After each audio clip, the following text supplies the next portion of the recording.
콘서트홀에 가서 거대한 오케스트라가 뿜어내는 그 웅장한 사운드에 압도당해본 경험 다들 있으시죠? 그런데 혹시 무대 위 수많은 연주자들이 앉은 자리가 그냥 전통이 아니라 소리 하나하나를 조각하기 위한 아주 치밀한 과학의 결과라는 사실 생각해 보셨나요? 이번 시간에는 바로 그 오케스트라 좌석 배치에 숨어 있는 음향의 비밀을 한번 파헤쳐보겠습니다. 자, 그럼 먼저 이 좌석에 도대체 어떤 비밀이 숨어 있는지 그 가장 근본적인 질문부터 한번 시작해 볼게요. 아마 많은 분들이 콘서트에 갈 때마다 저번 공연이랑 악기 배치가 거의 똑같은데? 하고 느끼셨을 거예요. 맞아요. 현악기는 앞에, 관악기는 뒤쪽에 있는 그 익숙한 배치 말이죠. 근데 사실 그건 그냥 정해진 약속 같은 게 아니에요. 모든 악기의 위치는요, 소리에 물리학에 근거한 아주 의도적인 선택이고 또 아주 구체적인 문제를 해결하기 위한 일종의 해법이라고 할 수 있습니다. 그러니까 핵심 과제는 바로 이겁니다. 100명이 넘는 개별 연주자들이 각자 내는 소리를 어떻게 하면 마치 하나의 아주 잘 균형 잡힌 악기처럼 조화롭게 만들어서 콘서트홀의 모든 좌석에 골고루 전달할 것인가? 이게 바로 지휘자와 음향학자들이 풀어야 할 숙제인 거죠. 이 거대한 음향 문제를 해결하기 위해서 역사적으로 크게 두 가지 방식이 자리를 잡게 됩니다. 바로 우리가 아는 유럽식 배치와 미국식 배치입니다. 여기 이 그림이 바로 그 두 가지 방식을 보여주는데요. 위쪽이 유럽식, 아래쪽이 미국식이에요. 딱 보시면 아시겠지만 가장 큰 차이는 제1바이올린과 제2바이올린, 그리고 첼로의 위치에 있죠. 유럽식은 제1바이올린과 제2바이올린을 무대 양쪽 끝에 나눠서 마치 스테레오 스피커처럼 입체적인 효과를 만들고요. 반면에 미국식은 두 바이올린 그룹을 한쪽에 쫙 모아서 앙상블의 일체감을 높이는데 더 중점을 둡니다. 추구하는 철학이 전혀 다른 거예요. 자, 그럼 한번 제대로 파고 들어볼까요? 이 두 가지 방식이 여러분이 실제로 듣는 소리를 어떻게 바꾸는지 현악기부터 자세히 들여다보겠습니다. 유럽식 배치의 가장 큰 매력은 바로 이 스테레오 효과입니다.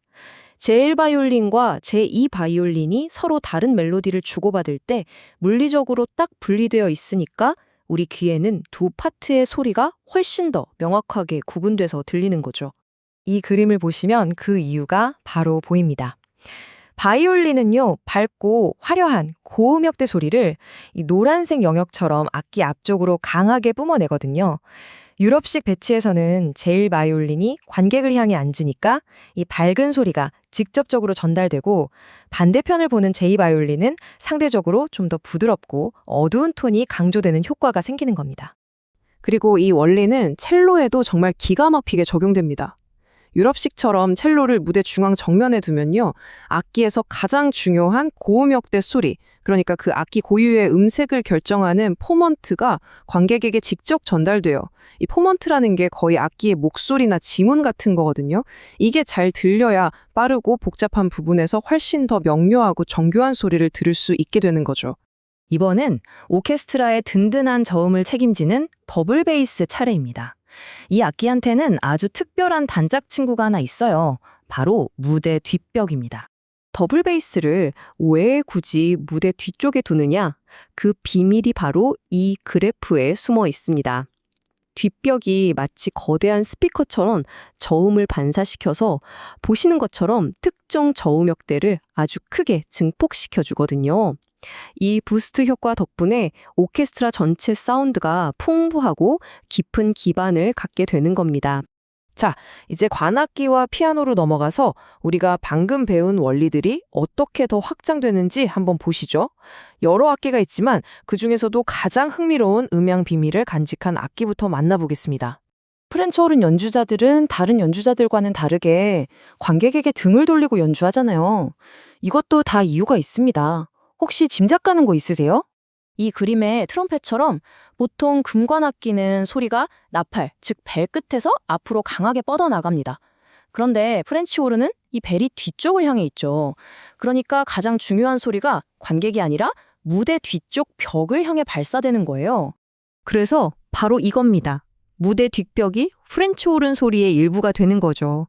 벽에 한번 부딪힌 소리는 직접적인 날카로움 대신에 부드럽게 섞이고 증폭돼서 홀 전체를 감싸는 그런 화려하고 웅장한 음색으로 다시 태어나는 겁니다. 피아노의 위치도 아주 간단하면서도 진짜 영리한 음향 원리를 따릅니다. 그랜드 피아노의 저 커다란 뚜껑, 저게 바로 음향 반사판 역할을 하거든요. 피아노의 화려하고 반짝이는 고음역대 소리를 연주자의 오른쪽 방향으로 반사시켜주는 거죠. 협조곡에서 피아노의 멜로디가 오케스트라를 뚫고 선명하게 들려야 하잖아요. 그러니 이 밝은 소리를 관객석으로 정확하게 보내려면 피아노는 자연스럽게 오케스트라의 왼편에 자리해야만 하는 겁니다. 자, 이제 개별 악기에서 시선을 좀 더 넓혀서 마지막 퍼즐 조각이죠. 무대 자체의 구조를 한번 살펴보겠습니다. 무대가 왜 계단처럼 단으로 되어 있는지도 바로 음향 설계의 일부입니다. 현악기들은 낮은 앞쪽에 앉고 관악기들은 높은 뒤쪽에 배치해서 관악기의 소리가 현악기 연주자들의 머리 위로 쭉 넘어와서 관객에게 직접 전달되도록 하는 거죠. 이렇게 해야 현악기 소리에 관악기 소리가 묻히는 일 없이 모든 파트가 선명하게 들리는 최상의 밸런스를 만들 수 있습니다. 유명한 음향학자 위르겐 마이어는 이런 말을 했습니다. 청중은 오케스트라의 소리와 마주하는 것이 아니라 음악적 경험의 일부가 되어야 한다. 지금까지 우리가 살펴본 이 모든 음향 전략의 최종 목표가 바로 이 한 문장에 담겨 있습니다. 관객이 소리 안에 완전히 몰입하게 만드는 것, 바로 그거죠. 이제 여러분은 오케스트라 배치가 단순한 관습이 아니라는 걸 알게 되셨습니다. 다음번에 콘서트홀에 가시면요. 눈을 감고 한번 귀 기울여 보세요.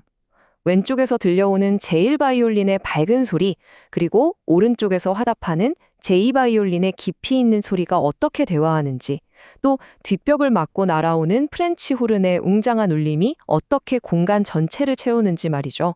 아마 이전과는 전혀 다른 새로운 소리를 발견하게 되실 겁니다.